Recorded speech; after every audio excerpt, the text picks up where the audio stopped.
Conserva la voz. Análisis sobre los hechos que hacen noticia en Estados Unidos, América Latina y el mundo. That America will never be a socialist country. Conserva la voz. Un espacio no apto para lo políticamente correcto o socialmente aceptable. La fuerza del cielo nos acompañe y ¡viva la libertad, carajo! Conserva la voz. Tu voz sin censura. Se ponen en la solapa el pin de la Agenda 2030, que no es más que la renuncia a nuestra soberanía. Con ustedes su anfitrión, Freddy Silva.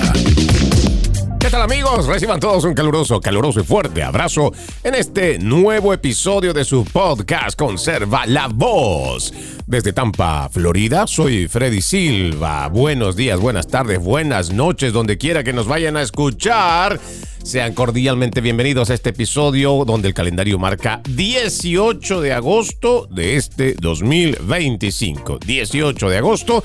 Y lo que es noticia, que pues con lo que tenemos que arrancar en lo que es de nuestra agenda periodística, es la reunión tan importante que se va a celebrar hoy entre el presidente Donald Trump y el presidente de Ucrania, Volodymyr Zelensky. Adicionalmente, vendrá una nutrida delegación europea, presidentes, primeros ministros, que también darán su granito de arena. Los ojos hoy están puestos en Washington, D.C., ya que se podría comenzar lo que llamamos el proceso de paz, si es que se logra algo significativo.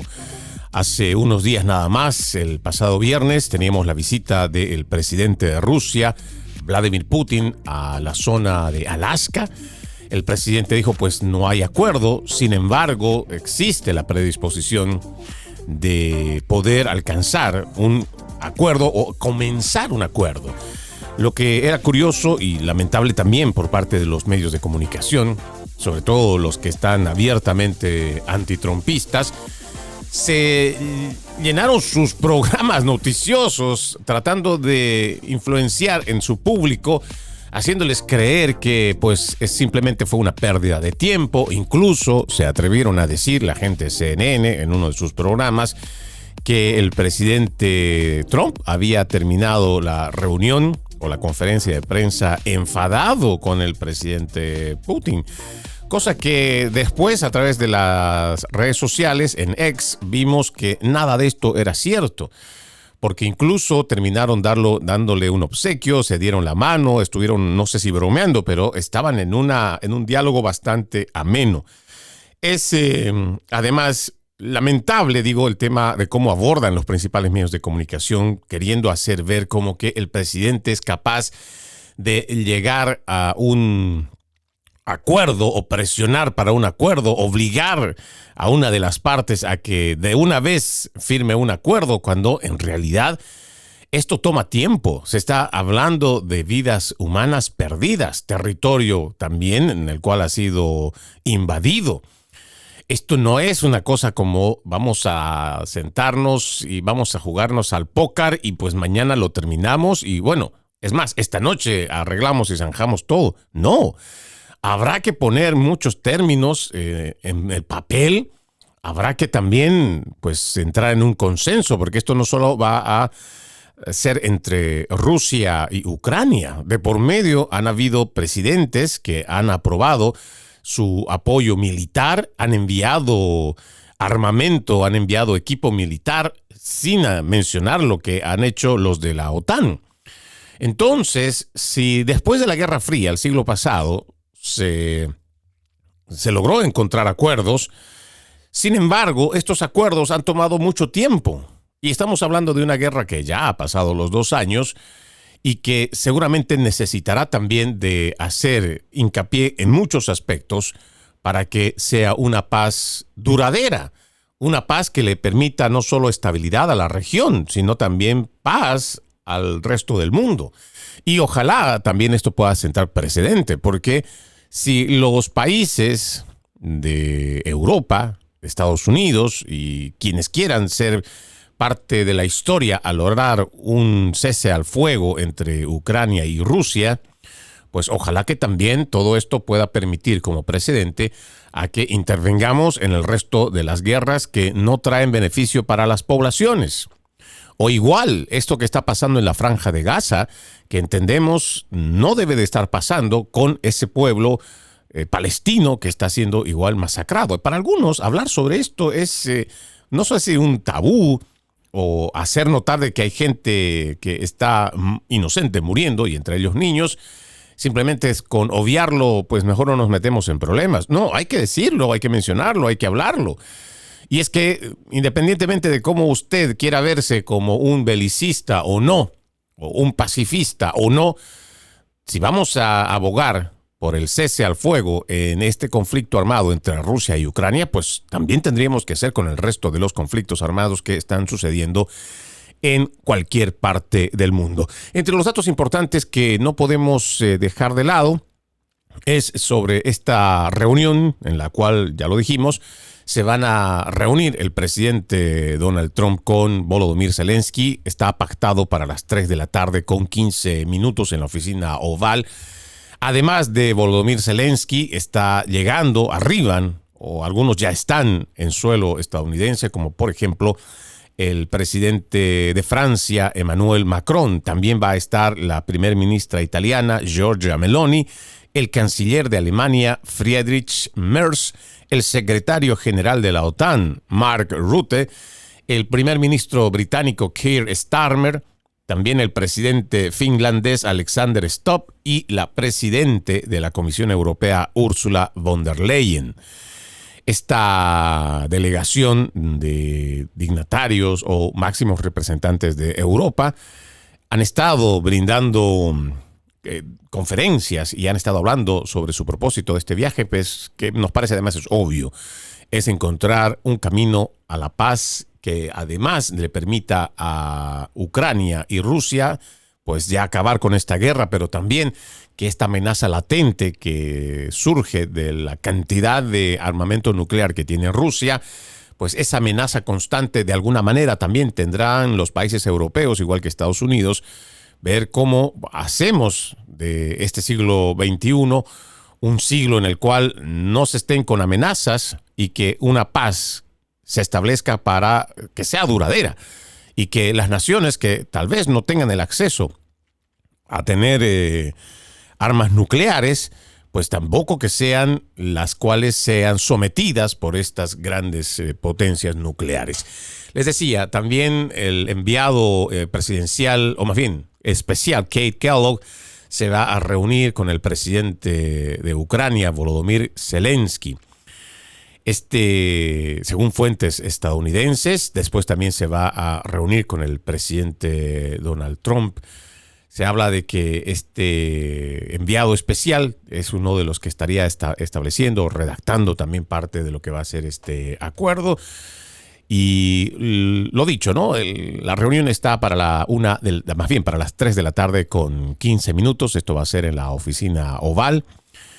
Dice que va a estar además con reuniones aleatorias o una serie de reuniones, y todo esto tendría que estar en una agenda hasta las 4 de la tarde. Eso quiere decir que pues en el transcurso de las próximas horas va a haber bastante información que estar haciendo seguimiento. Veremos si logran por lo menos tener un indicio de paz en este conflicto. En otros temas que me parece también importante mencionar para esta agenda periodística de esta jornada, es una declaración que ha hecho la directora nacional de inteligencia, Tulsi Gabbard. Es una revelación que me encantaría se pueda ver en los principales medios de comunicación, pero como ustedes saben, cualquier cosa que pueda afectar a los demócratas o a las pasadas gestiones, pues simplemente no le dan ni cobertura. Pero esta es una revelación muy interesante. Según una fuente de alto nivel de la administración Trump, la directora de Inteligencia Nacional Tulsi Gabbard está revisando un expediente secreto sobre el golpe de Estado del 6 de diciembre de 2024 en Rumania, o Rumanía, como mejor usted lo lea, que apunta directamente a exfuncionarios de la administración de Joe Biden. Según se informa, el expediente nombra a 3 importantes agentes de Biden: el desacreditado secretario de Estado Antony Blinken, su asistente James O'Brien y la embajadora estadounidense en Bucarest, Caitlin Kavalek. Sus huellas, según este artículo, están presentes en toda la anulación de las elecciones rumanas. En un plan que parece inquietantemente familiar, el equipo de Biden supuestamente se asoció con personas de Rumanía, entre ellas la exministra de Asuntos Exteriores, Luminița Odobescu, el ex primer ministro, más bien Marcel Ciolacu, y el expresidente Klaus Iohannis, para anular las elecciones presidenciales de Rumanía bajo el trillado pretexto de la interferencia rusa. Seguro, claro, esto cuando uno empieza a escuchar que la interferencia rusa, la colusión rusa, pues ¿quiénes son los gestores, los autores, los perpetradores de estos planes siniestros? Ahí está, como lo ha revelado también la misma Tulsi Gabbard, el invento de la colusión rusa entre Donald Trump y supuestamente agentes, miembros o lo que sea de Rusia, fue un engaño, fue una mentira, fue la creación del equipo de Barack Hussein Obama, con el propósito de desacreditar la victoria del presidente en el 2016 y así poder llevar primero a un descrédito de su victoria, a cuestionar el sistema, cuestionar las elecciones para después dar un golpe de Estado. Supuestamente ese era el objetivo, llegar al punto que la población esté tan indignada porque le manipularon o le robaron las elecciones a Hillary Crooked Clinton, pero no. Ahora resulta que además de haber llevado adelante esta colusión rusa, esta farsa de la colusión rusa, ahora resulta, y esto otra vez son fuentes cercanas a la directora Tulsi Gabbard, pues que también habrían sido parte de una especie de colusión rusa igual para anular las elecciones en Rumanía, que dicho sea de paso, eran elecciones en las cuales la derecha estaba ganando. Sí, así es como trabajan estos zurdos, estos socialistas. Encuentran la manera o de robarse las elecciones o igual cuando las han perdido, pues las ponen otra vez a punto cero.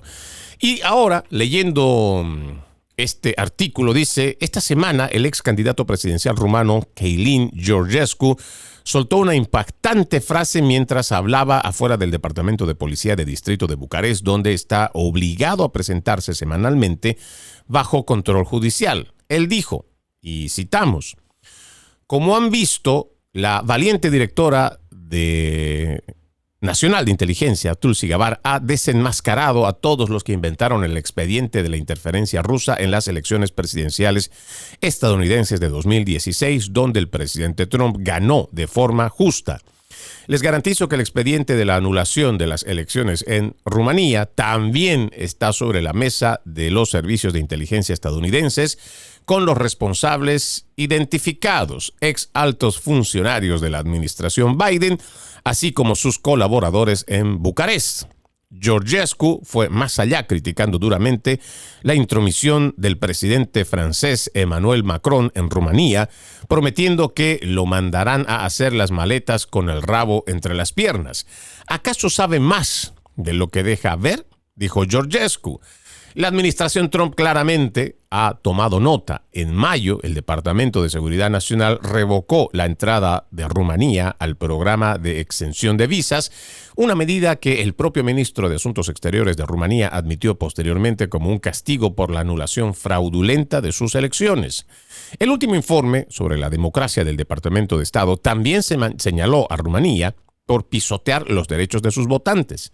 Y aquí está el punto clave. Durante la histórica cumbre del presidente Trump con Vladimir Putin en Alaska, se mencionó el tema de Rumanía. Durante 4 minutos y 57 segundos, según la fuente, ambos líderes discutieron el papel de Bruselas y París en el golpe de Estado de diciembre en Rumanía. La historia aún se está desarrollando, pero algo es seguro: las maniobras sucias de la red de Joe Biden no se limitaron a Estados Unidos, exportaron las mismas tácticas autoritarias al extranjero y ahora, bajo la presidencia de Trump, la verdad empieza a salir a la luz. Ojalá que Tulsi Gabbard no le tiemble la mano y mucho menos la voz cuando tenga que dictaminar o más bien dar a conocer los nombres de quienes han sido parte de toda esta maraña de mentiras, de engaños, para poder mantener a la izquierda en el poder. Ojalá que podamos encontrar verdad, que se avance con el tema de la investigación sobre si se hizo o no, qué tan involucrado el presidente Barack Hussein Obama estaba, si él dio las directrices y quiénes son los agentes que después transmiten todo esto para que se trate de boicotear una administración como la del presidente Trump apenas se confirma que él gana las elecciones. Tenemos que saber y llegar a la verdad. Además, los medios de comunicación también, hasta dónde tienen parte de complicidad, porque yo entiendo que tú recibes la información, sin embargo, tiene que haber una manera de cómo poder verificar si esto es o no verdadero, lo que se ha ido llevando a cabo. Si hay informes de inteligencia que decían que Rusia no tenía ni la intención ni la capacidad tecnológica para poder interferir en las elecciones de los Estados Unidos, ¿por qué se mantuvo todo esto? ¿Por qué se habló todo el tiempo de una manipulación? ¿Y por qué la prensa es tan hipócrita, tan sinvergüenza? Cuando se trata de la denuncia de los demócratas, así como lo hizo Hillary Clinton, cuestionando el sistema electoral, que sí es posible hackearlo, que sí es posible que los rusos hicieron interferencia, que sí es posible que los rusos hayan ayudado a ganar a Donald Trump en las elecciones. ¿Por qué cuando ellos lo dicen de esa manera no existe ningún pero y tampoco están ahí los verificadores de hechos para que digan, no, usted lo que está haciendo es hablar falsamente? No hay ningún fact-checkers, no hay medios de comunicación que digan, no, nuestro sistema electoral es el mejor y no hay cómo se pueda interferir o cómo se pueda hacer fraude. Sin embargo, en las elecciones de 2020, cuando el presidente Donald Trump habló de lo mismo que denuncian los demócratas, no, ahí sí toda la prensa dijo, no hay pruebas de que el sistema electoral haya sufrido algún tipo de irregularidad. No hay pruebas sobre fraude electoral. ¿Cómo es que esta prensa, y todavía la gente le cree? Y esto es lo más grave, porque parece que sufrimos de una amnesia colectiva y este tipo de cosas simplemente se nos olvida. Y no podemos permitir que se nos olvide, porque después otra vez se siguen riendo en nuestra cara. Para unos sí. Cuando se trata del Partido Demócrata, sí hay fraude. Sí, hay que dejar nomás que digan lo que quieran sobre el sistema electoral. Pero cuando se trata de una victoria republicana, o más bien, cuando pierden los republicanos y se habla de un fraude electoral, ahí sí, no vamos a permitir que nadie cuestione nuestro sistema electoral. Esa hipocresía, ojalá la gente se pueda dar cuenta y también ya dejen de consumir ese tipo de principales medios de comunicación que en realidad para ayudar al pueblo no están. Para nada están. Vamos a la primera pausa en Conserva la Voz. Ya regresamos con más. Conserva la Voz. Conserva la Voz, un programa de información y análisis de los hechos más importantes que ocurran en el mundo. That America will never be a socialist country. Pero también sé que no es lícito eliminar una vida humana para resolver un problema. Se ponen en la solapa el PIN de la Agenda 2030, que no es más que la renuncia a nuestra soberanía. Conserva la Voz. Conserva la Voz. Continuamos con más de su podcast Conserva la Voz. No se olviden que ustedes pueden encontrarme o escribirme igual a través de las redes sociales Freddy Silva TV, o igual en Instagram como Freddy Silva 80 es que me encuentra. Con gusto puedo atender alguna solicitud de algún artículo que nosotros leemos o igual, si no está de acuerdo con alguno de nuestros comentarios o programas, de todas formas, nosotros estamos abiertos al intercambio de ideas y, por supuesto, opiniones. Hay un dato interesantísimo que no puedo dejar pasar. Hoy el presidente, a primeras horas, a través de su red social Truth Social, dio un mensaje muy esperanzador, muy alentador en cuanto a las próximas elecciones de medio término del 2026. El presidente Trump ha revelado planes para firmar una orden ejecutiva que pretende ayudar a llevar honestidad a las elecciones de mitad de periodo del 2026 al prohibir tanto la votación por correo como las máquinas de tabulación electrónicas. Voy a liderar un movimiento para deshacerme de las papeletas de voto por correo. Y también, ya que estamos, de las máquinas de votación altamente inexactas, muy caras y seriamente controvertidas. El presidente no presentó, según este artículo, ninguna prueba que respalde sus afirmaciones de que las máquinas de votación son altamente inexactas. La mayoría de los votantes residen en municipios donde emiten papeletas que son escaneadas por las máquinas de votación y sujetas a múltiples comprobaciones para garantizar su precisión. Además, el presidente Trump dijo: comenzaremos este esfuerzo al que los demócratas se oponen firmemente porque hacen trampas a niveles nunca antes visto, firmando una orden ejecutiva para ayudar a llevar honestidad a las elecciones de mitad de término de 2026.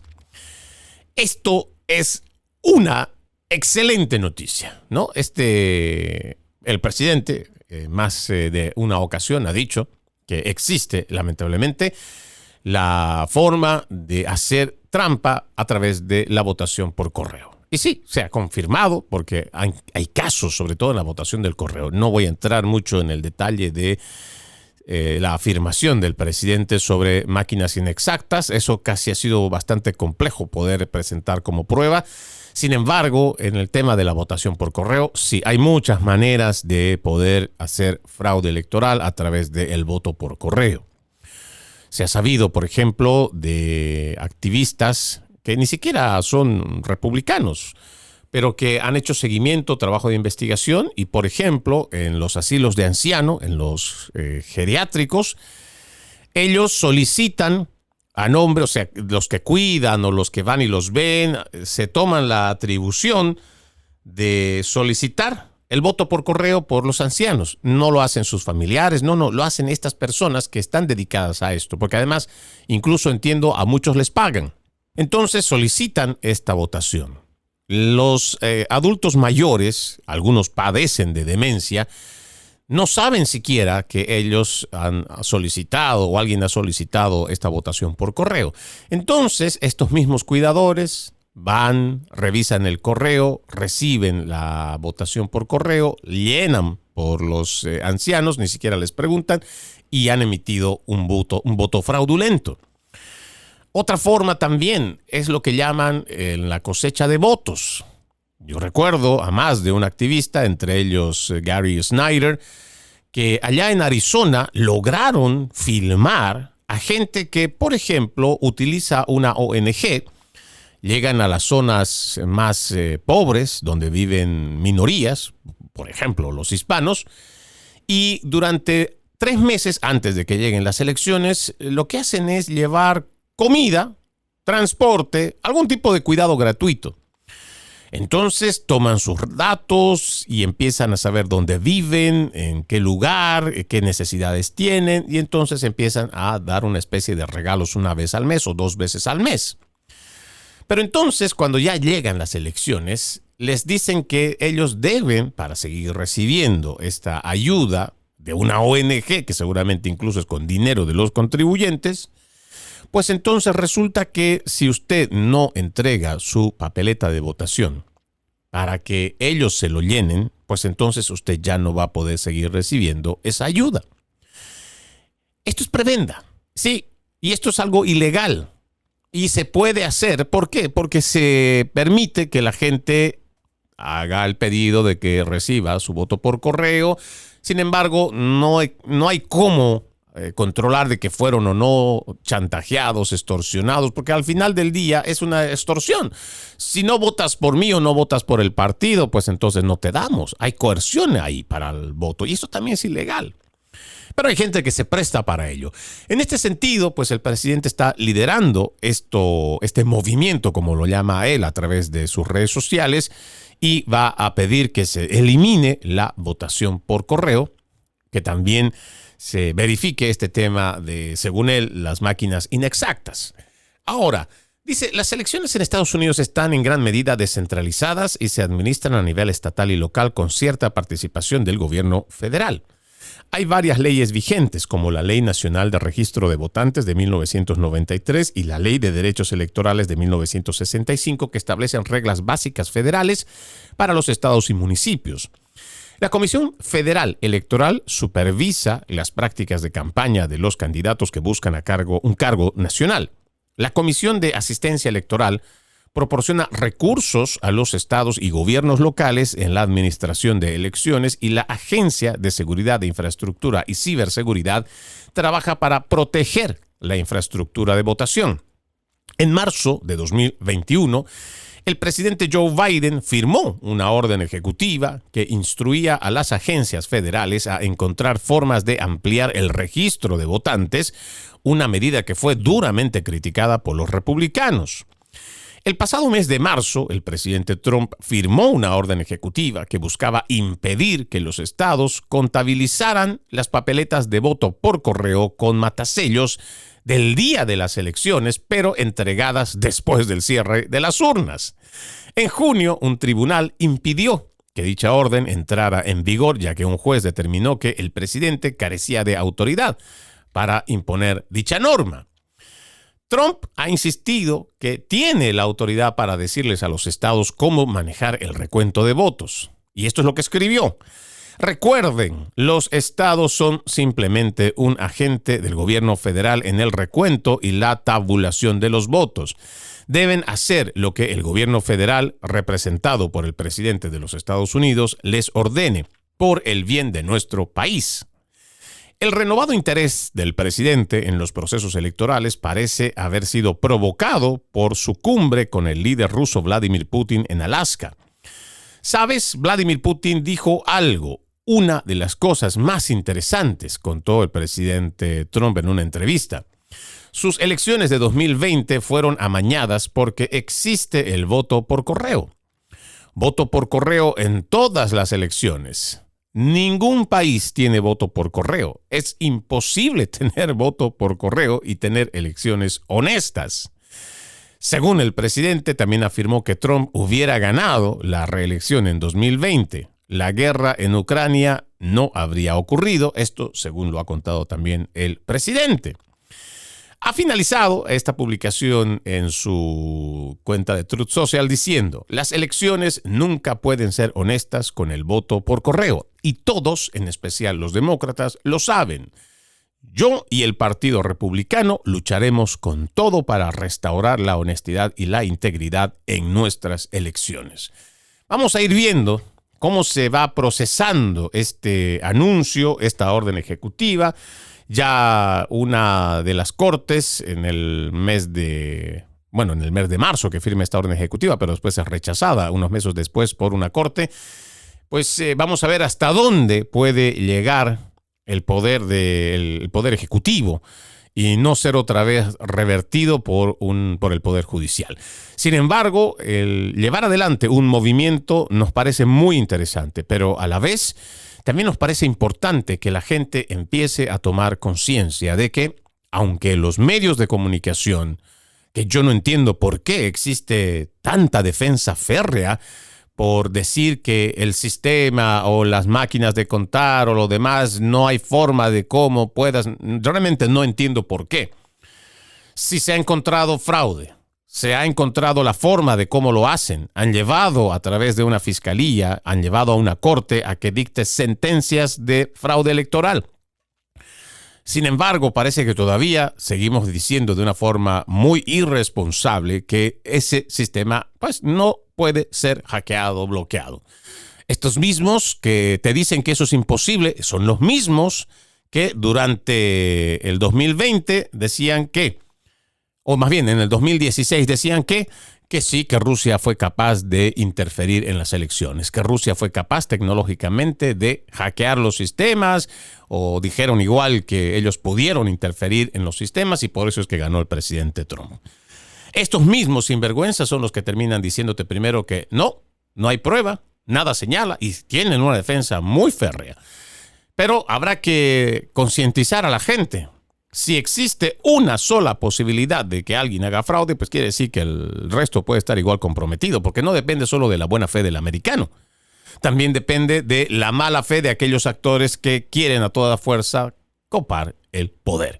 Vamos a seguir avanzando en otro tema que me parece importante igual mencionarlo, y es que un agresor en Nueva York que conducía su motocicleta apuntó con un arma de fuego a un policía de Nueva York.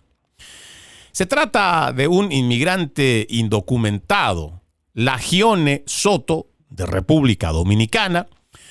Murió después de que un policía le disparara afuera de un edificio residencial en West 133 Street y Amsterdam Avenue en Washington Heights, ayer por la noche.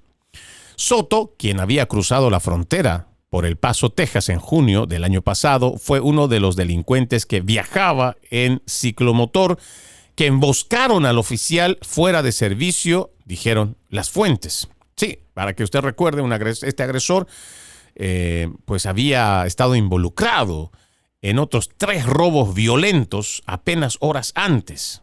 Un inmigrante de República Dominicana sin documentos que, además de haber disparado, había formado parte de otros 3 robos violentos. Emboscaron además a un oficial que estaba fuera de servicio. El migrante y su presunto cómplice, que seguía prófugo hasta esta mañana, dice están acusados de llevar a cabo otros 3 robos a punta de pistola en el periodo previo al encuentro fatal con el policía. Supuestamente robaron sus joyas a varias víctimas, incluida una pareja casada, y le robaron una motocicleta a una persona durante un periodo de 20 minutos. Las fuentes dijeron que el dúo se acercó al policía fuera de servicio, afuera del edificio de apartamentos, justo antes de las 9:50 de la noche, y le preguntó, ¿Steve vive acá? Entonces Soto sacó su arma y le provocó que el policía sacara la suya y disparara 3 rondas. Los policías le practicaron RCP al migrante, pero luego fue declarado muerto en el hospital. Mientras tanto, su presunto cómplice huyó en una motocicleta vistiendo una sudadera con capucha negra de Gap, según las fuentes. Lo grave de todo esto es que constantemente, y ojo, no es que seleccionemos y veamos que solamente hay crímenes que se cometen por inmigrantes indocumentados. No. El tema pasa porque se supone que estamos en una situación bastante crítica, donde muchos de la comunidad hispana están siendo buscados, deportados, sacados del país, y todavía tenemos a estos sinvergüenzas que siguen creyéndose estar por encima de la ley. A todos estos criminales que dejó entrar la administración Biden, a todos estos delincuentes que se están caminando, parece que no le tienen ya miedo a la policía. Y claro, a nosotros nos encantaría que el final sea siempre como que al que está de guapo y sacando su pistola y amedrentando y robando y atracando a la gente, pues le pongan plomo. El problema es que le están haciendo un terrible daño no solo a la reputación de los inmigrantes que genuinamente han venido a trabajar a los Estados Unidos, que están haciendo su mejor esfuerzo para mantener a sus familias, por crecer, por prosperar. Pero no, este tipo de sujetos criminales son los que le están haciendo daño a la comunidad hispana.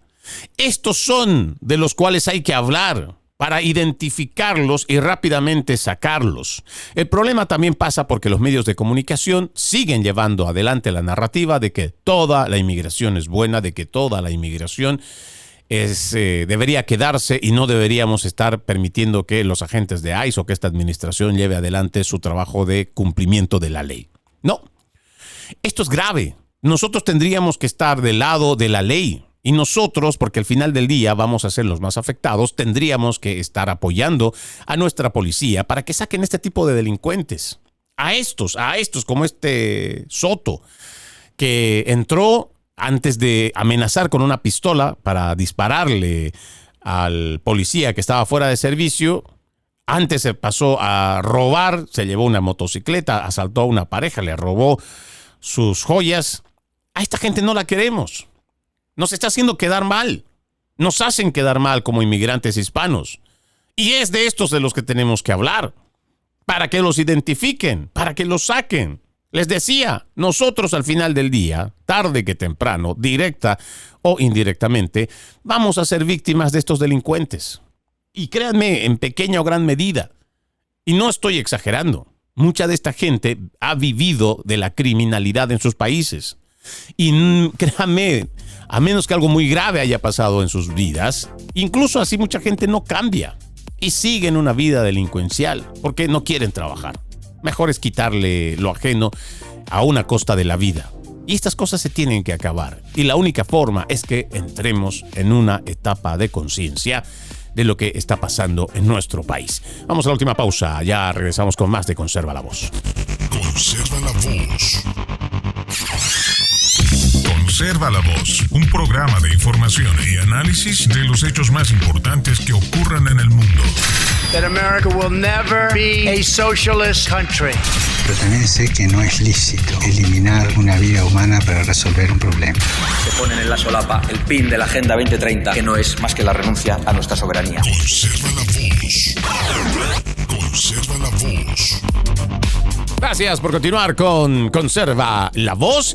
Antes de seguir hablando de los temas que conciernen a los hechos domésticos de los Estados Unidos, permítame hablar de las elecciones de mi país de origen, allá en Bolivia, donde al fin, después de tantos años, el movimiento al socialismo ha quedado relegado del poder legislativo. Ya ni hablar del poder ejecutivo, porque han perdido de forma calamitosa. Después de 20 años que han estado en el poder, el movimiento al socialismo pues está gravemente herido, si no es de muerte.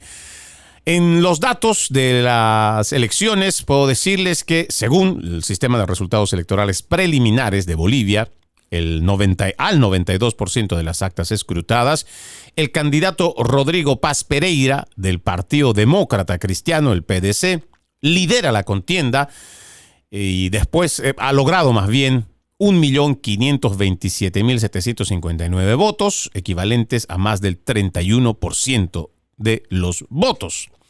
En segundo lugar está el expresidente Jorge Tuto Quiroga, de la coalición Alianza Libre, con 1.315.221 votos, más del 27%. Ya en un tercer lugar, que no le alcanza para ir a un balotaje, está Samuel Doria Medina, un miembro de la Internacional Socialista, alcanzó casi 1 millón de votos, apenas y el 19%, que no deja de ser considerable, quedando último para más bien, ya no le queda opción, como le dije, para el balotaje que se va a realizar el 19 de octubre. En total se han contabilizado más de 4.800.000 votos, según el reporte del Tribunal Electoral. El movimiento al socialismo no tiene representación. Por ahora no tiene representación en el Senado. Este es un durísimo golpe y creo que esta vez el país se ha cansado de 20 años de socialismo empobrecedor y tocará ahora hacer muchos ajustes. Bolivia está pasando por una situación económica muy crítica. Se espera, o lamentablemente se cree, que de no tomar acciones que sean realmente efectivas, vamos a tener una superinflación. Ojalá que el país entre en un estado de conciencia al momento ya de tomar acción sobre lo que va a ser las primeras movidas del siguiente gobierno. Claro, primero tenemos que saber quién va a ser el presidente. Sin embargo, no deja de ser una buena noticia de que el movimiento al socialismo, después de tantos años de sobre todo totalitarismo, esa arrogancia, esa prepotencia, esa soberbia que tienen los resentidos socialistas, pues ya se les acabó el jueguito. Vamos a ver, esperando siempre que vengan días mejores para Bolivia, esta elección que pasó el día de ayer sea una muestra de que realmente el país quiere hacer cambios estructurales en la política, pero también cambios dentro de la sociedad que permitan empezar a ver que un Estado grande es una carga económica muy fuerte para el país y que las decisiones en base a ideologías socialistas, progresistas, comunistas, lo único que traen es democratización de la pobreza. O sea, que todos se hagan pobres y que cada vez exista una crisis permanente, tanto en lo económico, en lo político y en lo social. Voy a regresar con temas de los Estados Unidos. Hay imágenes impactantes que muestran un conductor inmigrante ilegal haciendo un giro en U que mató a 3 personas inocentes. Este video usted lo puede encontrar igual en las redes sociales. Esto pasó aquí en el estado de la Florida. Estaba cerca del punto de peaje de Fort Pierce. El sospechoso Harjinder Singh hizo un giro brusco. Él mismo tenía la cámara que estaba filmándose. Y él no debió de haber hecho este giro. No ha explicado por qué se le ocurre hacer semejante barbaridad, pero tristemente se lleva a 3 personas. Ojalá, siempre nuestras oraciones para la familia que ha perdido a sus seres queridos. Ojalá que también la justicia actúe con todo el peso de la ley. Hay un dato que también no quiero dejar pasar, y es que los legisladores demócratas de Texas, que abandonaron el estado de la estrella solitaria, y ustedes saben, le venimos contando esto desde hace 2 semanas, pues ahora resulta que se van nomás de regreso a su estado y están poniendo fin a un estancamiento de 2 semanas y allanando el camino para la aprobación del mapa del Congreso, que está por ahora defendido por los republicanos. Los legisladores decidieron regresar, los demócratas, después de que se suspendiera una sesión especial inicial y después que el gobernador de California, Gavin Newsom, anunciara planes para redefinir los distritos en el estado dorado, en un intento de anular el impulso de redistribución de distritos del Partido Republicano de Texas. El caucus demócrata, dice este artículo, de la Cámara de Representantes, dijo en un comunicado que lanzarían la siguiente fase en su lucha contra la manipulación racista, según ellos, de los distritos electorales que provocó un enfrentamiento de semanas con el gobernador Greg Abbott. La Cámara de Representantes del estado tenía previsto una sesión a la 1 p.m. Según la ley estatal, al menos 100 de los 150 miembros de la legislatura deben estar presentes para que haya quórum y se puedan iniciar los trabajos. Tras la salida, pues de estos 57 no se podía avanzar, pero ahora ya vemos que es posible que este proyecto de ley de redistribución de escaños vaya a llevarse a cabo. Y como se lo dije, la primera vez que tocamos este tema, va a sentar precedente y créanme, de aquí en adelante vamos a ir viendo cómo es posible a través de este tipo de políticas hacer cambios o redistribución de la representatividad en el Parlamento. Créanme, esto todavía da mucho de qué hablar. Finalmente, hay un caso el cual quisiera mencionarles. No voy a entrar mucho en detalle, pero si lo he tomado es para que vayamos generando conciencia de cuán podrida está nuestra sociedad, sobre todo muchos de los más jóvenes, con mentes retorcidas, llevando adelante,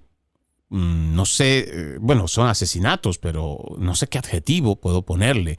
Seguramente usted ya ha escuchado sobre el caso de un adolescente, un joven de 16 años, que fue atraído, y no solamente a su muerte, sino que estos jóvenes que terminan matando a este joven de 16 años, filman su muerte. Muchos no lo creerían, pero estamos pasando por algo realmente grave en nuestra sociedad, y no verlo de esta manera, créanme, es no solo desidia, sino también falta de responsabilidad, porque somos parte de esta sociedad.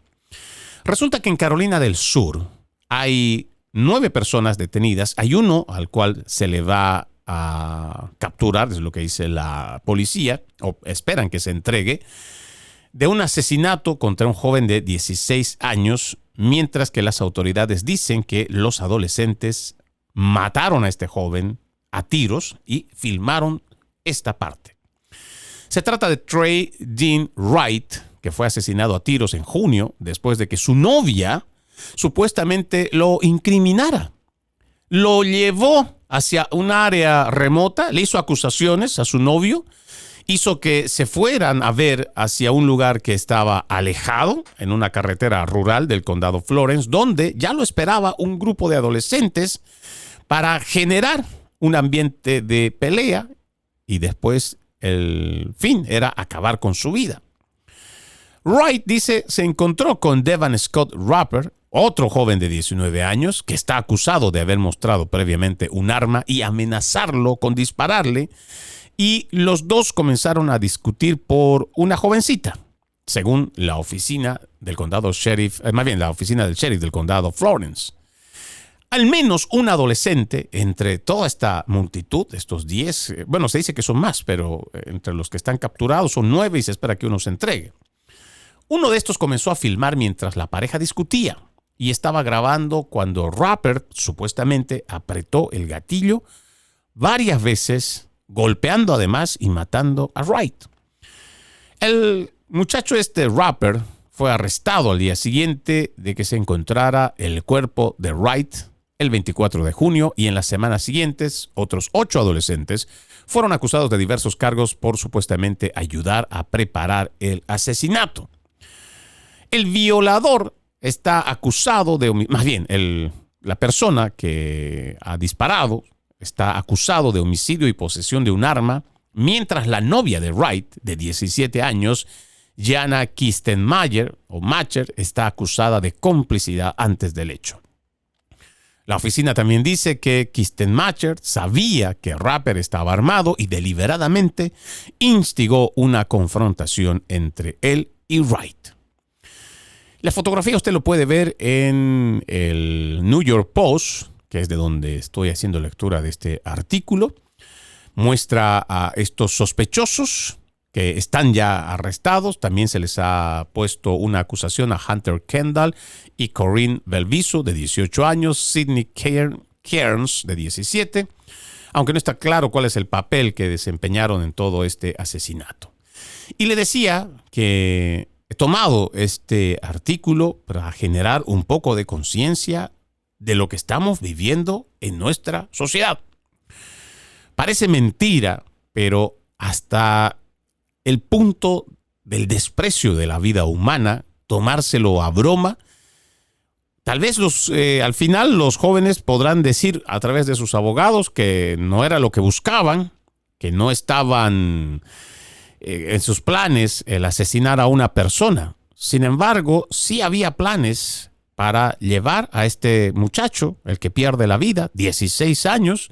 Existe una mente maquiavélica, que es la novia, que busca que se peleen, sabe que está el otro armado, y la inconsciencia es lo que a mí realmente me preocupa de toda esta juventud. Usted dirá, pero Freddy, pues son unos cuantos muchachos y además es un lugar muy pequeño y no podemos decir que todos los jóvenes ahora están involucrados en este tipo de pensamientos o este tipo de acciones criminales. No, yo también estoy seguro que no vamos a generalizar y no vamos a decir a todos. Sin embargo, este tipo de ejemplos es el que no miramos con detenimiento. Hay saña, están armas, pero sobre todo son jóvenes menores de edad. Esto es lo que quiero que usted reflexione. Constantemente estamos viendo que los crímenes cada vez lo cometen gente más y más joven. Gente que tal vez sus papás no saben dónde están, o si tendrán a papá y a mamá en casa, si habrá o no interés, o incluso padres que tal vez están trabajando muy dedicadamente para poderles dar techo, transporte, ropa, comida a sus hijos, sin embargo, no tienen el tiempo para saber en qué andan. La reflexión tendrá que ser para todos, en sociedad general, en general para toda la sociedad, porque de alguna manera, si nosotros seguimos permitiendo que estos jóvenes menores de edad, que ni siquiera han llegado a los 18 años, tengan pensamientos de emboscar, buscar una pelea, sabiendo que hay una persona armada, esto tiene que llevarnos a una profunda reflexión de lo que está ocurriendo en nuestro país con nuestra sociedad. Tarde que temprano, nuestros hijos pueden verse involucrados, incluso solo de curiosos. Póngase usted a pensar que tal vez estos jóvenes incluso llamaron a toda una escuela, que sabían lo que iba a pasar o que iban a buscar, ¿no? Que todo esto se viralice y todo lo demás, porque esto también es un tema. ¿Para qué lo graban? ¿Para qué van a grabar un asesinato incriminándose? Imagínese al punto de la estupidez que llegan ciertos jóvenes. Y ahora tenemos una sociedad que igual puede estar viendo que lo están golpeando, lo están pateando, mujeres abusadas, niños abusados, sin embargo, prefieren filmar también en vez de ayudar. Y todos nos hemos vuelto de alguna manera una especie de cómplices que estamos ahí. No participamos directamente, pero sin embargo, tampoco es que estemos haciendo nada para mejorar esta sociedad, para mejorar a estos jóvenes. Me voy despidiendo. Como siempre, un extracto de la palabra, esta vez de Salmos, capítulo 74, más bien de un salmo, el número 73. Puede fallarme la salud y debilitarse mi espíritu, pero Dios sigue siendo la fuerza de mi corazón. Él es mío para siempre. Soy Freddy Silva desde Tampa, Florida. Buenos días, buenas tardes, buenas noches, donde quiera que nos hayan escuchado. La promesa, reencontrarnos mañana con otro episodio de Conserva la Voz. Como siempre, ejercitemos la decencia, que nada nos cuesta. Permiso.